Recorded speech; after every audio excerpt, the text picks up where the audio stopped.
할렐루야. 이 수요일 저녁 하루의 일과를 마치고 하나님께 예비하는 여러분들을 축복합니다. 기도하겠습니다. 아버지 하나님, 오늘도 하루를 지켜주시고 우리를 인도하여 주심을 감사합니다. 하루의 일과를 다 마치고 하나님 앞에 엎드려 예배합니다. 예배하는 우리를 흠양하여 주시고 이 예배를 통해서 하나님의 온전하신 뜻을 깨닫는 귀한 시간이 되게 하여 주시옵소서. 주님 앞에 온전히 엎드려오니 주님, 이 시간 하나님의 음성을 듣게 하여 주시고 그것에 순종하는 우리의 모습이 되게 하여 주시옵소서. 이 예배의 시종을 온전히 주님께 맡겨드리며 예수 그리스도의 이름으로 기도하옵나이다. 아멘. 다 함께 찬송가 292장 찬양 드립니다.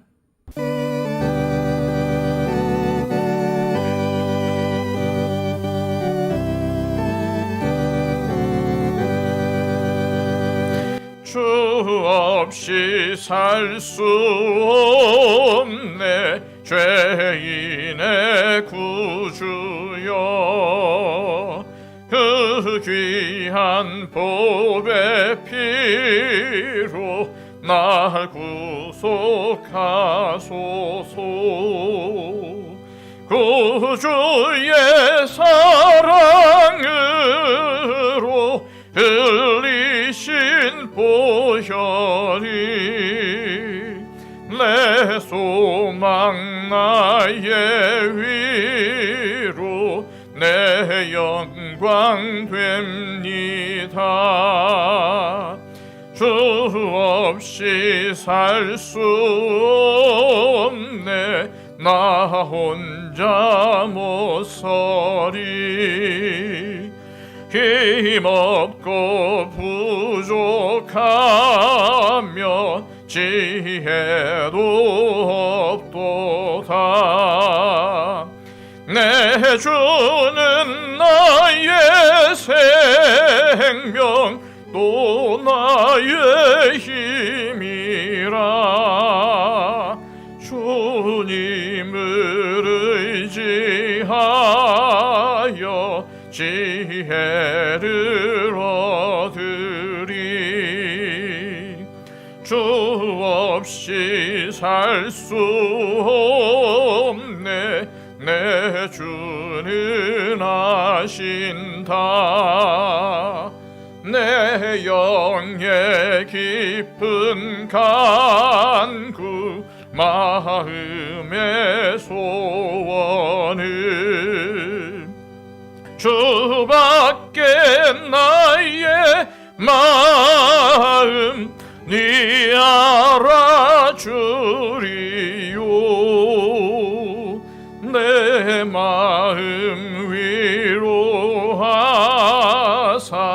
평온케 하시네. 주 없이 살 수 없네 세월이 흐르고 이 깊은 고독 속에 내 생명 끝나도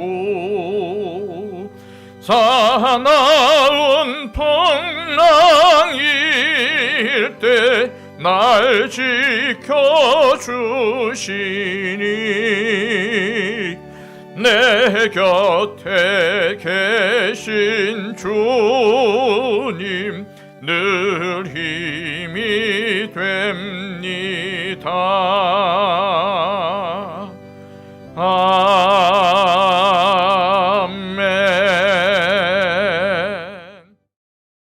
찬송하러 더 부르겠습니다. 찬송가 86장입니다.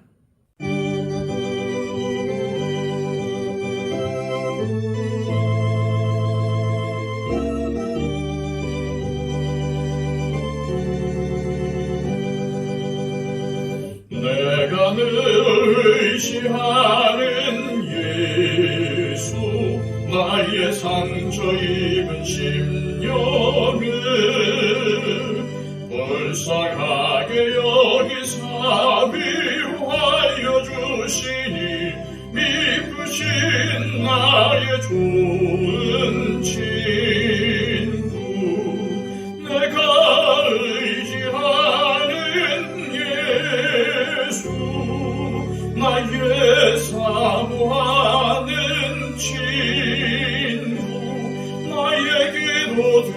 들으사 응답하여 주시니 미쁘신 나의 좋은 친구 주의 손 의지하고 살 때 나를 해할 자가 없도다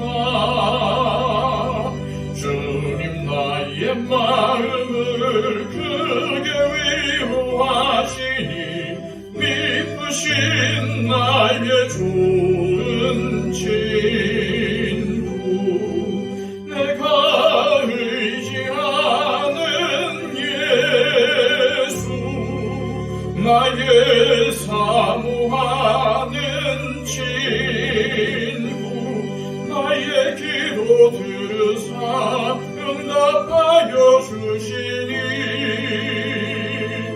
미쁘신 나의 좋은 친구 내가 요단강 건너가며 마음이 두려워서 떨 때도 주가 인도하시니 어찌 두려워하랴 미쁘신 나의 좋은 친구 내가 의지하는 예수 나의 사모하는 친구 나의 기도 들으사 응답하여 주시니 미쁘신 나의 좋은 친구 이후 천국에 올라가서 모든 성도들과 다 함께 우리들을 구하신 주를 찬양하리라 미쁘신 나의 좋은 친구 내가 의지하는 예수 나의 사모하는 친구 나의 기도 들으사 응답하여 주시니 미쁘신 나의 좋은 친구 이 시간 우리에게 주시는 하나님의 귀한 말씀은 구약성경 사무엘상 31장 1절에서 13절까지의 말씀입니다. 구약성경 461쪽입니다.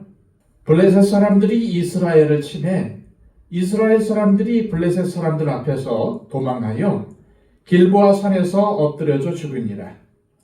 블레셋 사람들이 사울과 그의 아들들을 추격하여 사울의 아들 요나단과 아비나답과 말기수아를 죽이니라. 사울이 패전함에 활 쏘는 자가 따라잡으니 사울이 그 활 쏘는 자에게 중상을 입은지라. 그가 무기를 든 자에게 이르되 네 칼을 빼어 그것으로 나를 찌르라. 할례받지 않은 자들이 와서 나를 찌르고 모욕할까 두려워하노라 하나 무기를 든 자가 심히 두려워하여 감히 행하지 아니하는지라. 이에 사울이 자기의 칼을 뽑아서 그 위에 엎드러지매 무기를 든 자가 사울이 죽음을 보고 자기도 자기 칼 위에 엎드러져 그와 함께 죽으니라. 사울과 그의 세 아들과 무기를 든 자와 그의 모든 사람이 다 그날에 함께 죽었더라. 골짜기 저쪽에 있는 이스라엘 사람과 요단 건너쪽에 있는 자들이 이스라엘 사람들이 도망한 것과 사울과 그의 아들들이 죽었음을 보고 성읍들을 버리고 도망하매 블레셋 사람들이 이르러 거기서 사니라. 이튿날 블레셋 사람들이 죽은 자를 벗기러 왔다가 사울과 그의 세 아들이 길보아 산에서 죽은 것을 보고 사울의 머리를 베고 그의 갑옷을 벗기고 자기들의 신당과 백성에게 알리기 위하여 그것을 블레셋 사람들의 땅 사방에 보내고 그의 갑옷은 아스타롯의 집에 두고 그의 시체는 벳산 성벽에 못 박음에 길르앗 야베스 주민들이 블레셋 사람들이 사울에게 행한 일을 듣고 모든 장사들이 일어나 밤새도록 달려가서 사울의 시체와 그의 아들들의 시체를 벳산 성벽에서 내려 가지고 야베스에 돌아가서 거기서 불사르고 그의 뼈를 가져다가 야베스 에셀 나무 아래에 장사하고 7일 동안 금식하였더라. 아멘. 외국인들이 우리나라에서 가장 먼저 배우는 말이 있답니다. 뭔지 아십니까? 바로 빨리빨리라는 말입니다. 어느 나라에서 왔든지 한국에 가장 먼저 동화되는 것이 빨리빨리입니다. 그래도 지금은 많이 좋아졌지만 빨리빨리 병에 걸려서 건물도 빨리빨리 짓다가 빨리 무너지는 일들이 여러 번 일어났습니다. 그만큼 한국 사람들은 무엇을 지긋하게 기다리지를 못합니다. 자기가 원하는 것이 당장 이루어지지 않을 때 잘 참지 못합니다. 그래서 한국은 배달이 엄청나게 빠릅니다. 총알 배송이라는 말이 있을 정도입니다. 인터넷 속도도 빠르고 뭐든지 빠릅니다.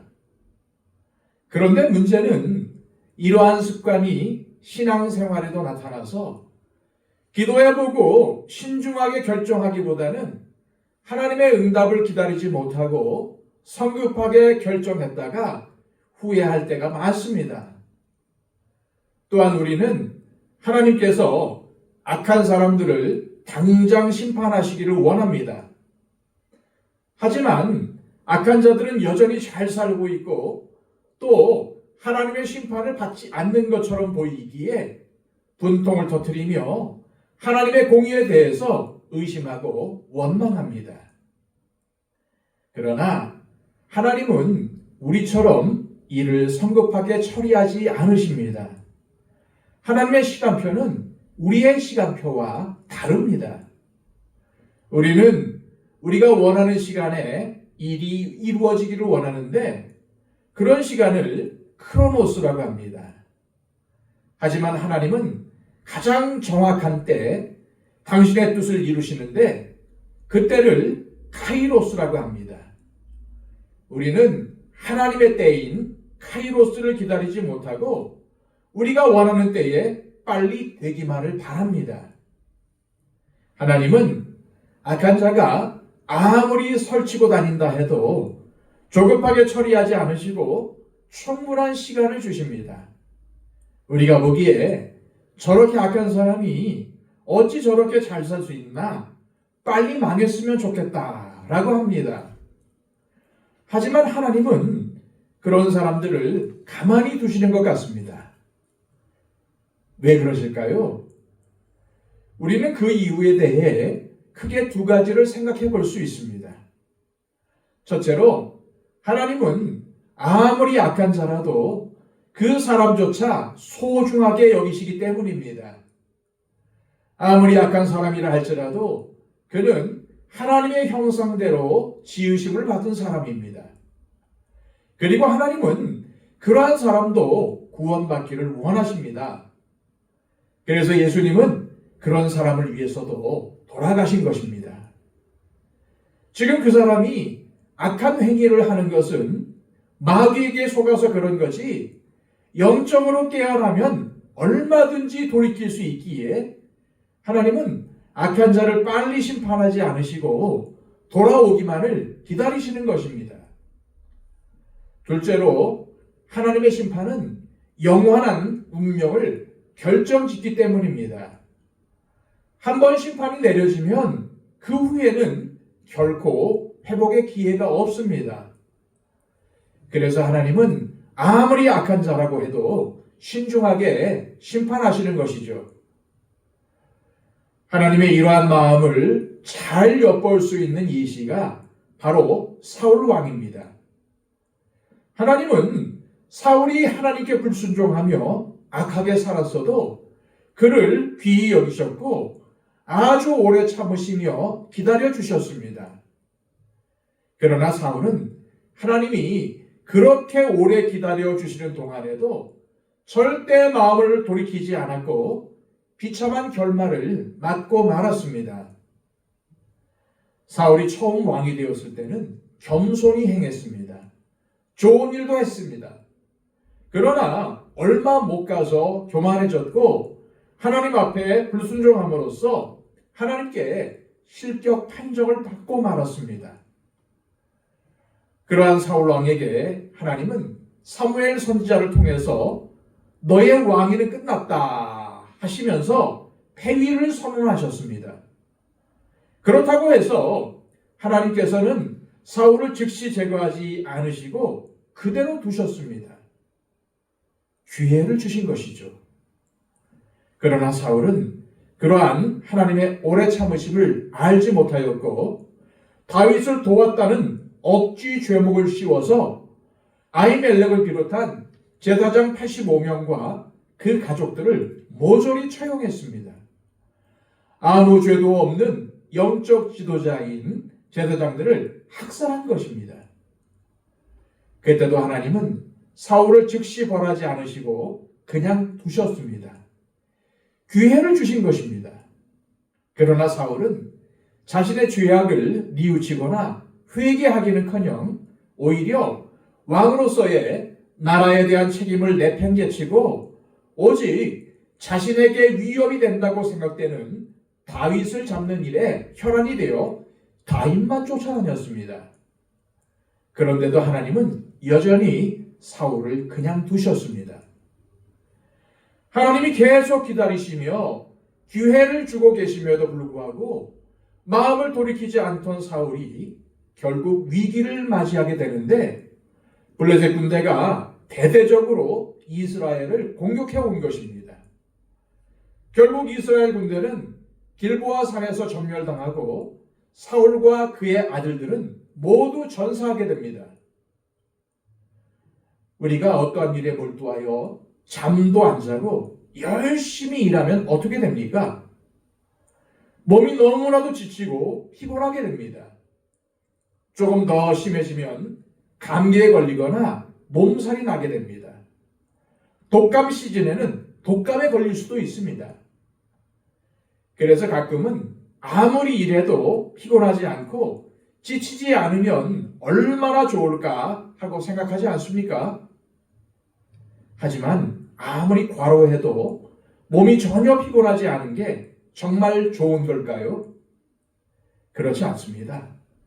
잠을 별로 안 자도 피곤하지 않고 아무리 일해도 지치지 않는다면 쉬지 않고 계속 일만 하려고 할 것입니다.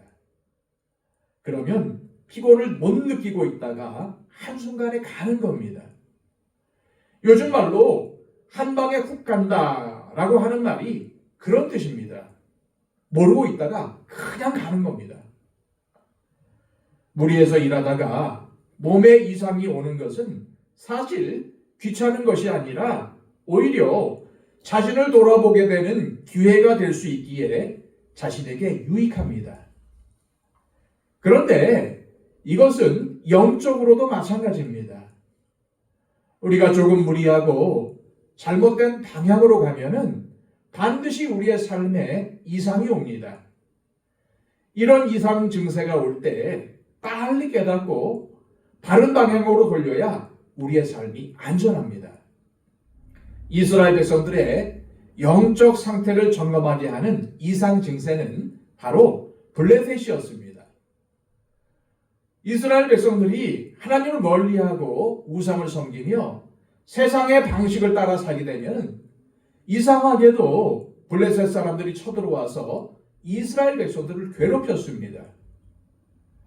그때 이스라엘 백성들은 분명히 자신들을 괴롭히는 블레셋 사람들이 빨리 사라지거나 망하기를 원했을 것입니다. 하지만 이스라엘 백성들은 그것을 바라기 이전에 지금 자신들이 영적으로 형편없는 상태가 되었다는 것을 알리는 하나님의 사인으로 블레셋의 침공을 이해해야 했습니다.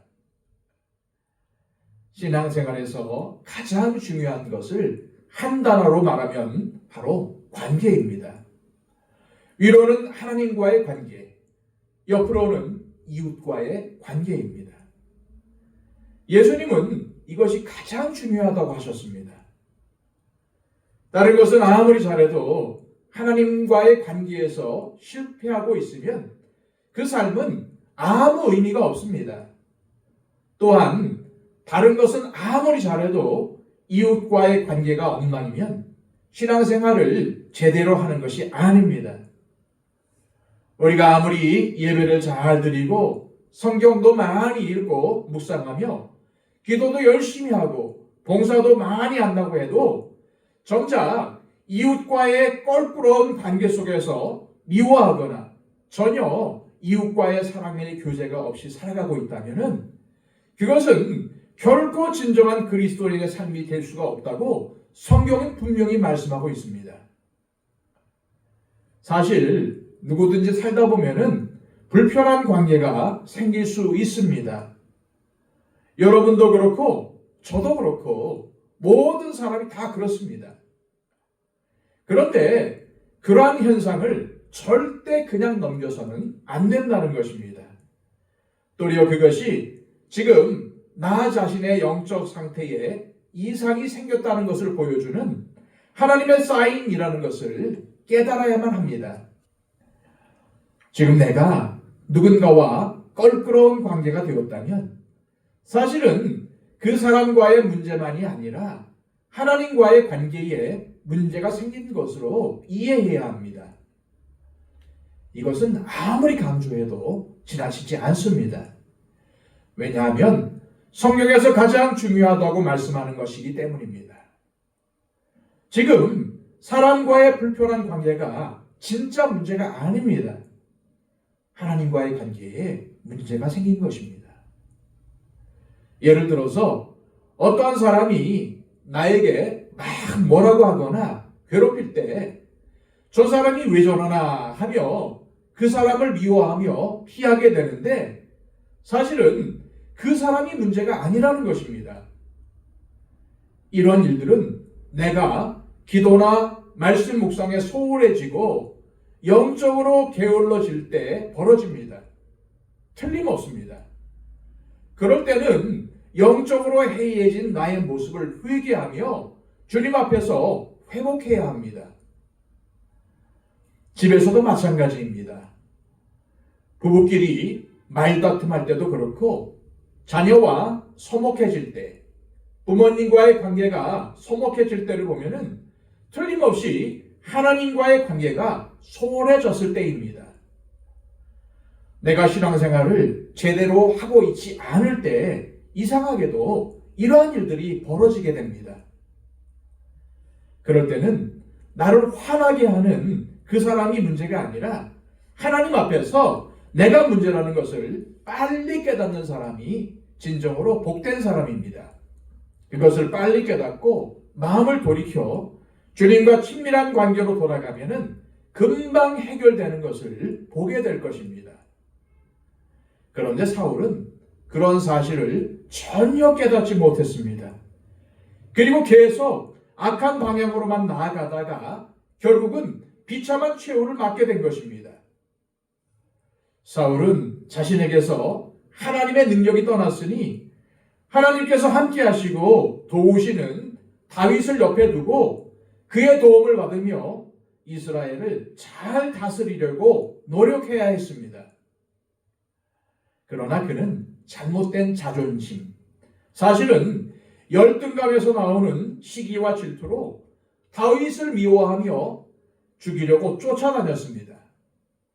그런데 사울의 그런 행동은 결국 다윗을 블레셋 땅으로 쫓아내는 결과를 가져왔고 용맹한 장수이자 자신의 사위이기도 한 다윗, 하나님께서 함께 하시는 다윗을 쫓아버렸기 때문에 결국 자신이 보호받지 못하게 되고 그래서 패하여 죽게 된 것입니다. 블레셋이 이때 쳐들어왔어도 다윗이 옆에서 지키고 있었다면 패하지 않았을 것입니다.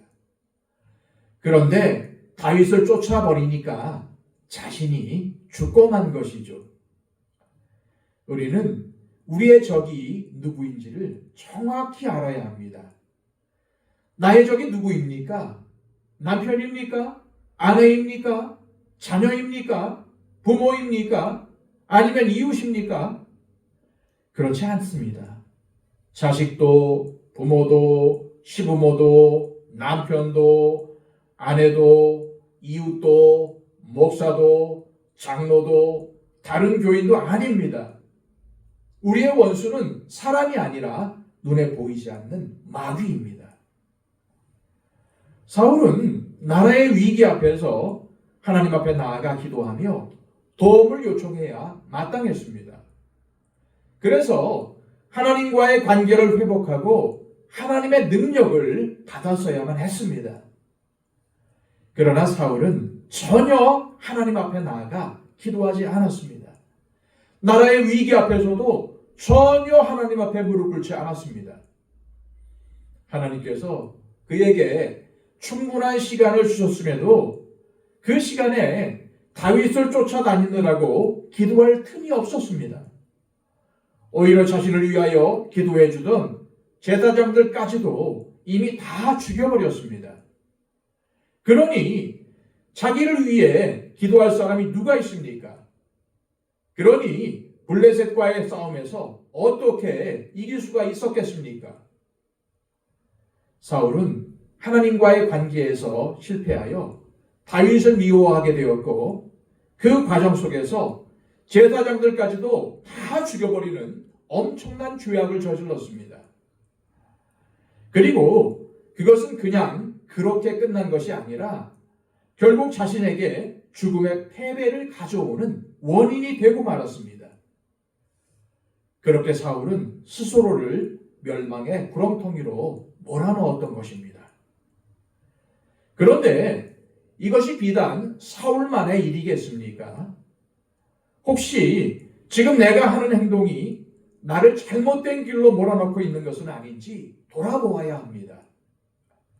내가 어떤 사람과 껄끄럽고 불편한 관계가 되었다면, 어떤 사람을 미워하게 되었다면 지금 그 사람을 미워하는 것이 아니라 사실은 나 자신을 미워하고 잘못된 길로 나 자신을 인도하고 있다는 사실을 빨리 깨닫고 돌이켜야 합니다. 내가 다른 사람을 미워하면 그 사람에게 손해가 아니라 나에게 손해가 되는 것입니다. 그럴 때 우리가 해야 할 일은 너무나도 단순합니다. 그냥 주님 앞에 무릎 꿇고 솔직히 기도하는 것입니다. 우리가 하나님 앞에 솔직하게 말하지 못할 것이 뭐가 있겠습니까? 하나님, 저는 저 사람이 정말로 밉습니다. 어떻게 하면 좋겠습니까? 라고 하나님 앞에 말할 수 있습니다. 그런데 하나님 앞에 그렇게 기도하다 보면은 놀랍게도 상황은 변하지 않더라도 하나님께서 내 마음을 바꿔주십니다. 오히려 그렇게 밉던 사람을 불쌍히 여기는 역사가 일어나게 되는 것입니다. 그것이 우리 안에 내주하시는 성령님께서 하시는 일입니다. 하지만 하나님께 예배드리지도 않고 말씀을 읽거나 묵상하지도 않고 기도하지도 않고 있는데 안전하고 건강하게 잘 지내고 있다면 오히려 일이 잘 풀리고 승진도 하고 돈도 많이 벌고 사업도 잘 되고 있다면 괜찮은가 보다 라고 생각할 수도 있지만은 그것은 결코 괜찮은 것이 아니라 무서운 겁니다. 하나님께서 참고 기다려 주시고 계시는 것입니다. 그러다가 하나님께서 그 기다림을 끝내실 때가 있습니다. 그 전에 빨리 깨닫고 하나님께로 돌아와야 합니다. 빨리 하나님 앞에서 마음을 돌이켜야 합니다. 오늘 본문은 사울이 결국 어떻게 죽게 되는지를 알려줍니다. 일단 이스라엘 군대는 블레셋과의 전쟁에서 완전히 패하여서 쫓기는 처지가 되고 말았습니다. 그리고 블레셋 군사들이 뒤에서 이스라엘 군사들을 추격하면서 마구 활을 쏘아댔는데 그중 하나가 사울의 몸을 꿰뚫고 치명상을 입혔던 것입니다. 지금 사울은 화살을 맞아서 더는 싸우기도 힘들고 도망칠 힘도 없었는데 블레셋 사람들은 막 추격해 오고 있습니다. 그들에게 붙잡혀 죽는 것은 왕으로서 결코 당해서는 안 되는 일이었습니다. 당시 왕이 적에게 잡히면 엄청난 수치를 당한 다음에 비참하게 죽임을 당하게 되기 때문입니다. 그래서 사울은 자신의 무기를 들고 따라오는 부하에게 자신을 칼로 죽이라고 명령합니다. 하지만 그의 무기를 든 부하는 감히 왕을 죽이지 못합니다. 결국 사울은 자신이 스스로 목숨을 끊고 말지요 자살을 택한 것입니다. 한때는 성령이 임하셔서 예언도 했던 사울이지만은 하나님을 거부하고 자기 욕심을 향해 나아가게 되니까 하나님을 모르는 사람들보다도 더 못한 상황에서 이러한 자살로 생을 마감하고 말았습니다. 그러나 우리는 분명히 알아야만 합니다. 이것은 결코 하나님께서 원하시는 일이 아니라는 것은 말입니다.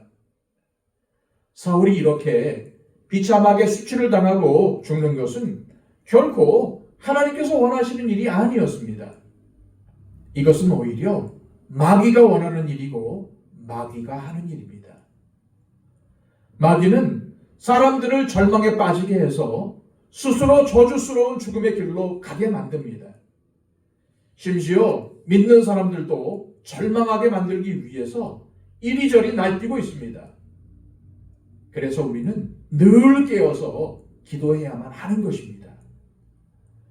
우리 하나님의 사람들은 최후의 순간까지 아무리 어렵더라도 예수님의 십자가를 생각하며 영광스럽게 살다가 우리 하나님의 사람들은 최후의 순간까지 아무리 어렵더라도 예수님의 십자가를 생각하며 영광스럽게 살다가 우리 주님의 품에 안겨야 하지 않겠습니까?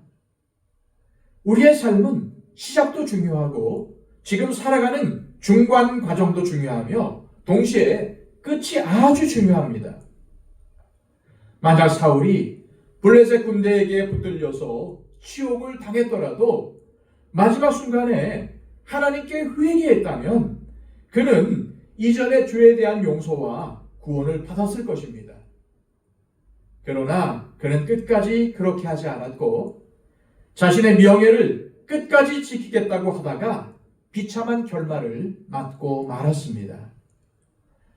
우리가 반드시 기억해야 할 것은 하나님께서 우리 그리스도인들을 낮추실 때는 분명한 뜻이 있다는 것입니다. 그래서 우리는 그것을 깨닫고 낮아져야 합니다. 그리고 하나님께서 높여주실 때까지 기다려야 합니다. 하지만 이러한 상황을 두려워하고 조급해하면서 자기 마음대로 판단을 내리고 도망치거나 포기해버릴 때 더 비참한 결과가 생길 수 있다는 것도 기억해야 합니다. 삶이 어려울수록 우리는 끝까지 우리의 인생을 책임져 주시는 하나님을 붙들어야 합니다. 어려울수록 더욱 무릎 꿇고 어려울수록 더욱 하나님의 말씀을 읽고 묵상하며 붙들어야 하며 어려울수록 예배의 자리를 지키며 하나님께 나아가야 합니다. 그러한 우리를 하나님은 반드시 책임져 주십니다. 전투가 끝난 다음 날 시체가 널려있는 들판으로 돌아온 블레셋 군사들은 죽은 이스라엘 군사들의 옷을 벗기면서 전리품을 챙겼습니다. 그러다 저기 보니까 다른 사람들과는 다르게 화려한 왕의 갑옷을 입고 죽어있는 시신을 발견하게 됩니다. 사울이었습니다. 그리고 왕자들, 즉 사울의 아들들의 시체도 발견했습니다. 블레셋 사람들은 그것을 보고 회전을 불렀을 것입니다. 그리고 사울의 시체를 훼손합니다. 일단 목을 베고 그 머리를 블레셋 사방으로 보냅니다. 이스라엘 왕 사울의 머리다, 우리가 완전히 이겼다 하면서 선전을 하려는 겁니다. 그리고 몸은 이스라엘 땅에 속한 벳산이라는 곳의 성벽에 박아놓았습니다. 블레셋 사람들이 이러한 행동을 한 것은 이스라엘 사람들에게 아주 큰 수치와 절망감을 안겨주기 위해서입니다. 이스라엘에 속한 벳산에 시체를 박아놓고는 너희 왕과 왕자들의 시체가 이렇게 되었다 하고 전시하면서 자신들의 승리를 과시한 것입니다.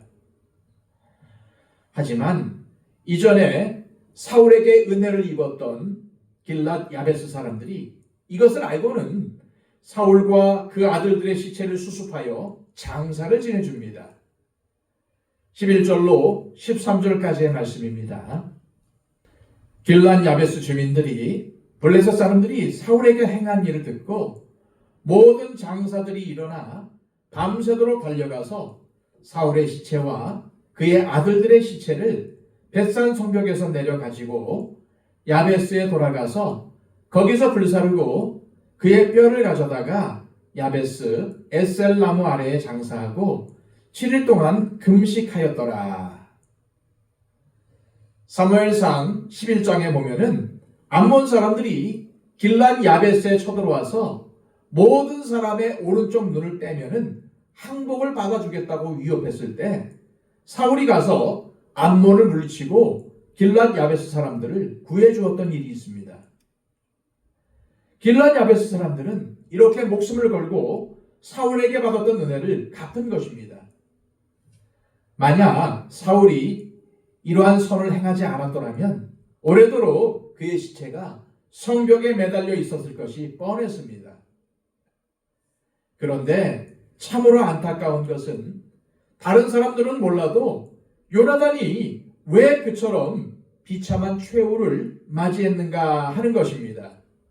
아버지 사울이야 하나님께 불순종한 죄가 컸지만 요나단은 믿음의 사람이었고 다윗을 자기 생명처럼 아끼고 사랑하면서 자기 아버지 사울에게서 다윗을 보호해 주었기 때문입니다.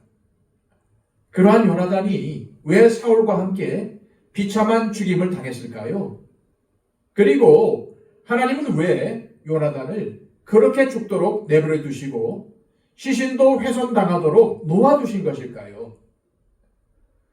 이처럼 사람이 보기에는 비참하더라도 하나님이 보시기에 요나단의 죽음은 사울의 죽음과는 다르다는 것을 알아야 합니다. 사울은 하나님의 뜻에 불순종하다가 하나님의 심판으로 죽은 것이지만 요나단은 끝까지 나라를 위해 싸우다가 전사한 것입니다. 비록 요나단이 사울과 같은 시간에 죽임을 당하여 목베임을 당하고 그 시체가 똑같이 성벽에 매달렸다 하더라도 하나님이 보실 때는 완전히 달랐던 것입니다. 예전에 어떤 글을 보니 우리나라의 어떠한 목사님이 전쟁으로 어려움을 당한 우크라이나에 긴급 구호 기부금을 전달했다는 기사였습니다. 그분은 목사로서 목회도 하시지만 집안에서 운영하는 회사가 있는데 그 회사를 통해 우크라이나에 긴급 구호 기부금을 전달했다는 것입니다. 목사님은 오른손이 하는 일을 왼손이 모르도록 조용하게 했는데 신문에 나서 쑥스럽다고 하시며 하신 말씀이 저의 마음을 울렸습니다. 당신이 세상을 바꾸지는 못해도 세상이 당신을 바꾸지는 못하게 하라.